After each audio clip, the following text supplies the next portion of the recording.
I'd like to talk about animal feeds, and specifically we'll start looking at feed analysis. Historically, we have a convention of feed versus food. Feed historically has been used to refer to what we feed animals, whereas food historically refers to what we feed people. Pets have blurred the distinction, as now we talk about dog food, cat food, and fish food.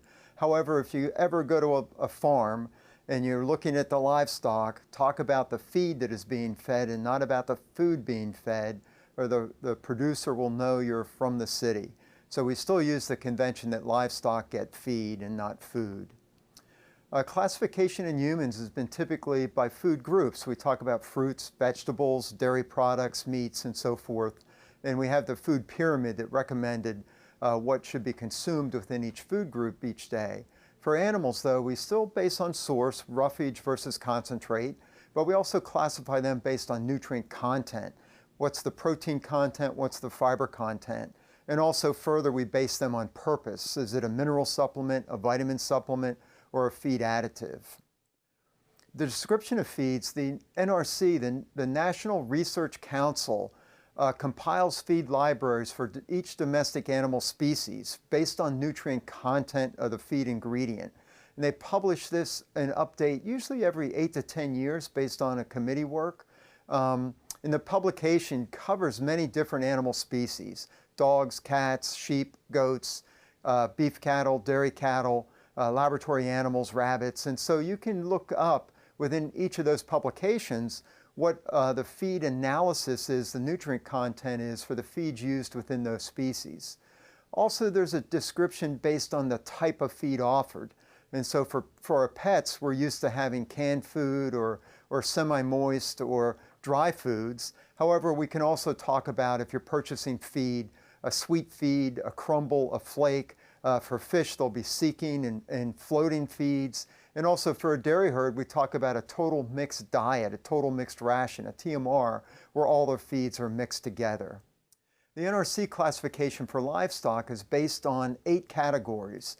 We talk about roughages, which are sub-broken into 3 groups: pastures, dry forages, and silages, and then concentrate supplements, protein supplements, mineral supplements, vitamin supplements, and non-nutritive additives. Non-nutritive additives would be things like coloring agents, flavorings, factors that help us bind things together in a pellet, and also antioxidant factors that are added to feeds. And then there'll be subclasses within feeds based on processing.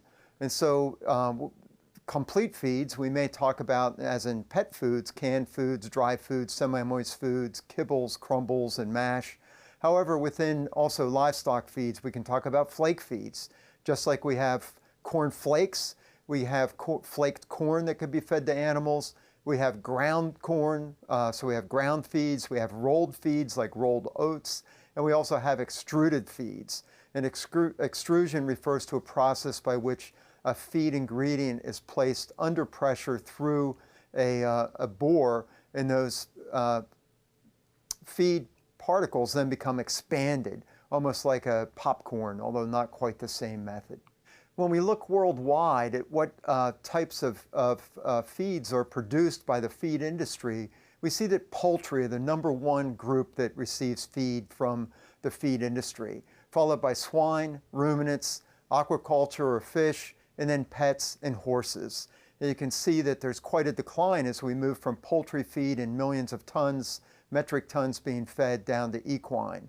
If we look at the total feed mills in the world that feed animals, this is data compiled by Alltech in 2014.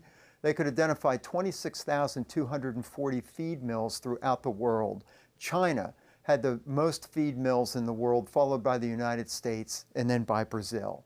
When we look at what goes into animal feed, you may have difficulty seeing this slide, but the point is that many different products go into animal feeds. And the largest product that goes in are cereals. About 34% of the world production of cereals are used for animal feed, and of that, corn is the major cereal crop that goes into animal feed. But you can also see in this slide things like vegetables, fruits, milk, other oil crops, and various things. Many of these things come out of the food processing industry as residues, and they end up in animal feed. And about 13 percent of total amount of things produced for food are used for animal feed. Some are edible for humans, but most are processes of things that get rejected out of the food distribution system. An important thing when we look at feedstuffs is we have to analyze what the nutrient content is. And that's typically done by chemical analysis. It's a quantitative analysis. It degrades feeds by reagent digestion or by extraction with strong solvents, and then we measure the components that are in that feed.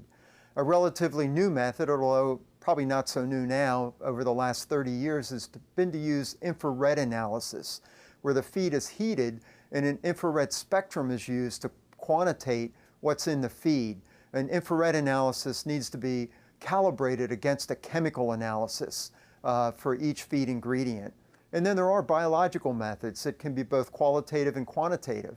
Laboratory animal response to a feed, bacterial digestion of a feed, enzymatic digestion, and then in sacco and in vitro. These refer to where we would take a feed, grind it, put it in a porous Dacron bag, and then we can hang it, put it in the rumen of this cow shown here with a fistula on her side, where that feed can be put into the rumen and we can understand how it will be digested and degraded in the rumen. Also, small Dacron bags can be used to put in the digestive tract of horses or pigs or whatever, and those bags will flow down through the intestinal tract, be collected in feces, and we can see how things are being digested within the animal. The standard analytical method is defined by the Association of Official Agricultural Chemists, or the AOAC. It was organized by the USDA in 1884. Its headquarters are in Rockville, Maryland, and now it has become an international organization, and they publish approved methods for feed nutrient analysis. And these are constantly being updated and added to. But if a feed laboratory is going to begin analyzing feed, they really need to use approved AOAC methods. What happens in nutrient classification, the food or feed is taken, and at first it is dried. Water is measured within the feed, and then dry matter is analyzed for organic matter and inorganic matter, or the mineral content. And in the organic matter, we have carbohydrates, starches, fibers, and sugars. We have lipids, fatty acids, and other pigments. We have proteins, which are composed of essential and non-essential amino acids, and then vitamins, and then some other subcomponents like nucleic acids and some other components that would be in the organic matter.